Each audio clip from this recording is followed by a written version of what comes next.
the girl Razia J, and I'm back with another video. If this is your first time landing on my channel, seeing my face, welcome, welcome, welcome. Glad to have you here. And if you have been rocking with Ray, thank you so much for your continual support. It means the world to me. On this channel, it's where faith, family, and social work intersect, and I am excited that you are on this journey with me.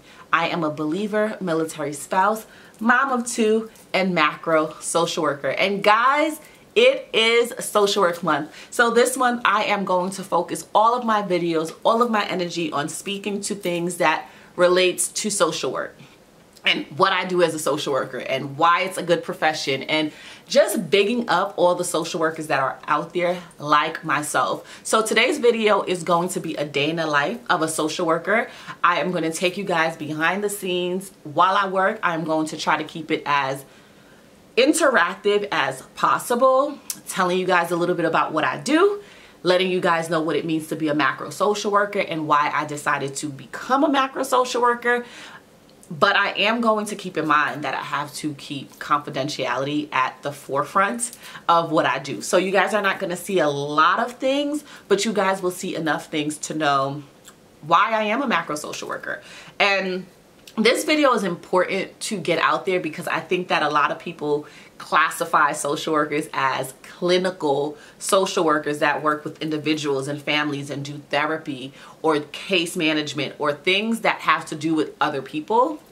And oftentimes people don't see social workers as individuals who actually work within organizations to help the organization thrive, to help with the organizational culture, and to help further the mission of an organization. So I am a macro social worker, and social workers run policy. That's what my shirt says. Social workers run policy. I also happen to work from home. So guys, this video is being recorded in my workspace. This is one of the best parts of my job, is the ability just to be home. Carrie's like, I ain't do nothing. I posted once.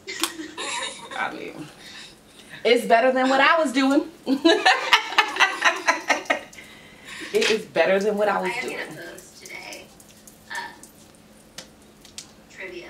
I have it scheduled. Oh my gosh! Wait. Trivia. I gotta set up the trivia. That is tomorrow.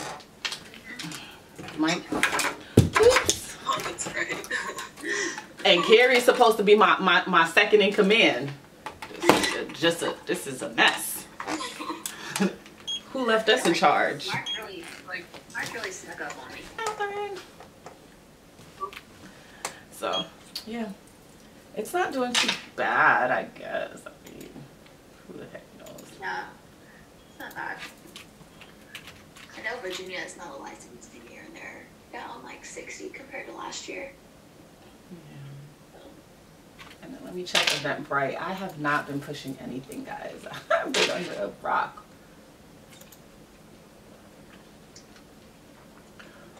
Let's see how these events are looking. I don't even think Delaware got events up.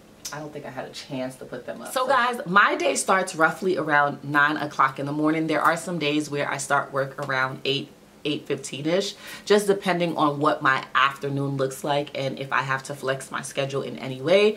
But mostly I start work at 9 o'clock. And one of the first things I do when I come into work is check my email. I spend about 30 minutes just checking my email so that I can make sure that I have everything out of the way as I get into the thick of my workday.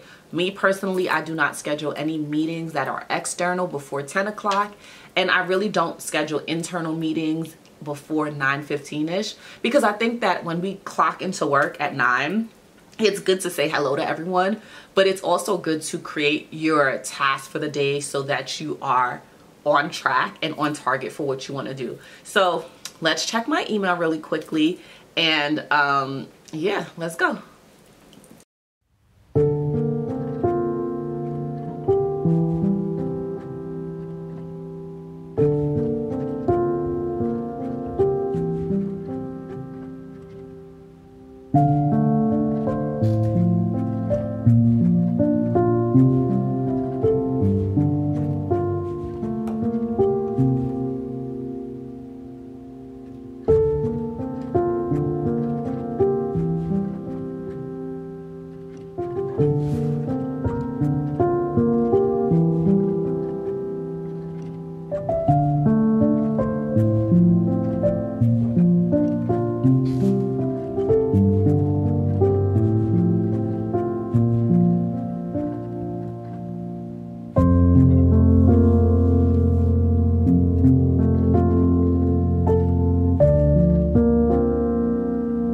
Ooh.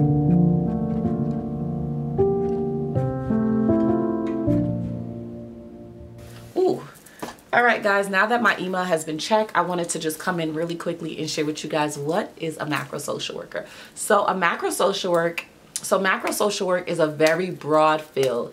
It entails changing, negotiating, and repairing large-scale systematic issues that affect large groups of people or entire communities or cultures. So a lot of people ask me how am I a social worker and what it means to be an engagement coordinator. So for me, I work for the NASW New Jersey and Delaware chapter, and my role as an engagement coordinator is simple. I spend a lot of my days just putting programs on Eventbrite, program management, program development. I am currently an exhibitor manager, so I oversee exhibitors. I help them buy their package. I upsell them. I try to tell them why they should be a vendor at our conference.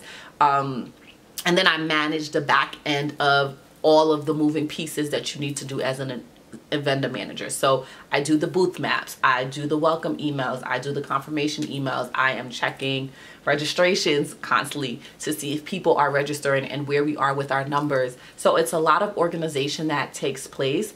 For me as an engagement coordinator, I feel like I can probably show you guys a little bit of what I do versus tell you guys, because when I first started as an engagement coordinator, I had a clear understanding of what I thought my role would entail, which was student program development, partnerships with universities, and traveling to find new partners to partner with.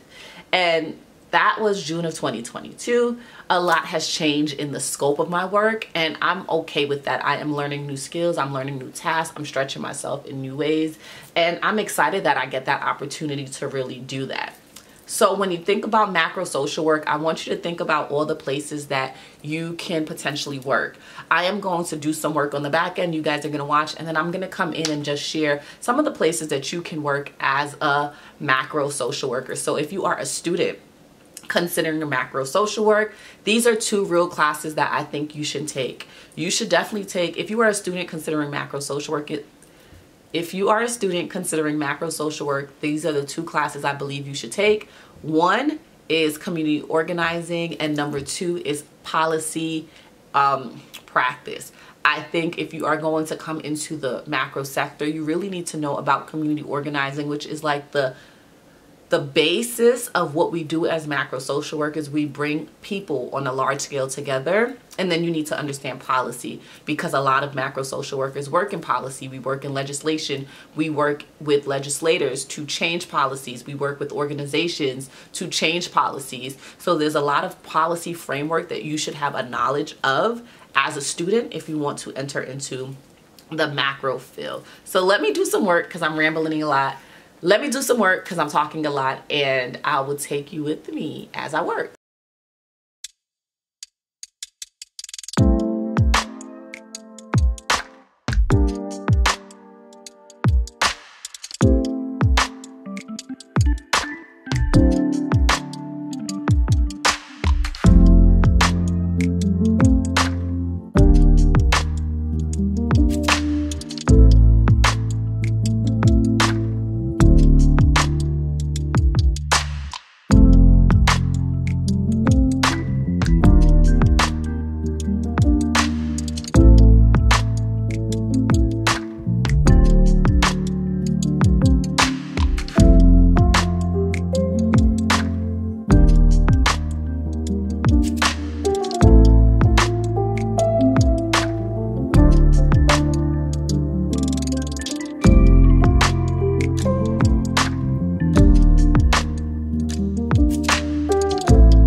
register as a vendor for the Common conference in Atlantic City, and I wanted to know the start time of the event so that I can know about booking hotel. Thank you. I look forward to hearing from you. Bye-bye.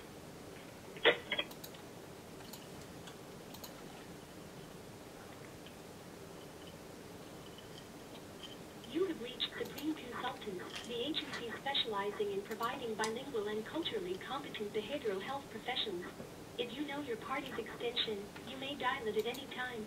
For in-home services, dial... Please wait a moment while we connect your call.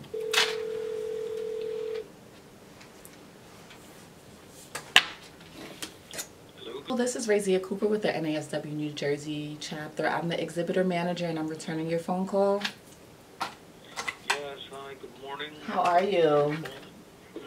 Actually, I got a chance to view the online brochure and I saw the it starts at 10 a.m. Yes, it starts at 10 a.m. and you should be getting an email today, but the exhibitor movement is 8 a.m. to 10 a.m. $150, yes, sorry. Not increased by $17.50. It'll be $250 more. And you'll get the lunch and you'll get a few other perks. Okay, yep. Okay. I'm going to add that, and I'm going to remove the other things that you purchased. And then when you go back. So guys, I wanted to just come in really quickly and say, as a macro social worker, especially in a remote space, a lot of your work is going to be busy work. A lot of your work is going to deal with Excel, Outlook, some type of emailing software, Microsoft Word, a lot of communication on the phone and via email, and a lot of back and forth with individuals. I think it's important for macro social workers to bring awareness of macro social work, but also talk about some of the challenges that we face. For some people, their work setting may be a hybrid setting or an in-person setting where they have that ability to be a part of their team. For me, it's remote. So as you see, I'm home alone. And that means a lot of my time is spent alone. And one of the things that I have done to combat working remotely and feeling isolated from my team is that I do periodically call my colleagues and talk to them on the phone, just to see what they have going on, to see what's on their agenda, see how I can support, see how they can support, and build that rapport and that community, because we do see each other in person at least 2 to 3 times a year, and we don't want it to be weird. So I just wanted to come in and really share that although I work remote, I do try my hardest to build a healthy balance and communication and healthy balance, great communication and community with my colleagues. So yeah, back to work. All right guys, so I wanted y'all to see a little bit of what I do at work. So currently I am an exhibitor manager. So part of my role is to make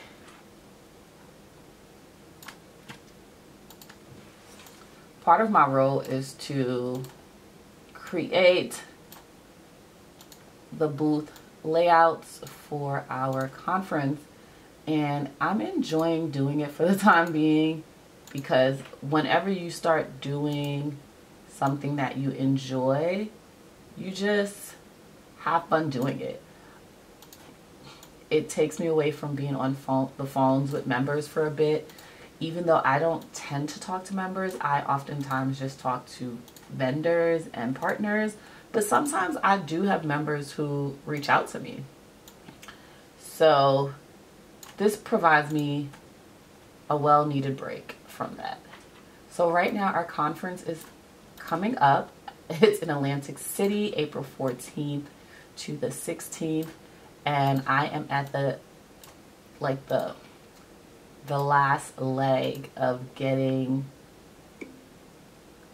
IPG. Are these people?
Alright guys, so I'm currently doing booth maps as an exhibitor manager. One of the things I have to do is booth or provide booths to all of our exhibitors. So you see me just working on a booth map. This is how I'm going to end the video because I have a lot of work to get done, so I can't really focus on, you know, recording. But this is the last clip that you guys are going to see from work. I'm going to shift the camera, talk to you guys really quickly as I do my ending, and I hope whatever you guys do that you learned a little bit more about macro social work and the joy that it is for me to be a macro social worker. So peace. Yes guys, this is the end of the video. If you enjoyed today's video, give me a big thumbs up. Don't forget to like, comment, and subscribe, and then let me know down below what you learned about macro social work today and about being an engagement coordinator. If there's anything that you want further information or insight in, don't be afraid to ask. Your girl loves to answer questions, and I love to chat down below with you guys. So until next time, peace.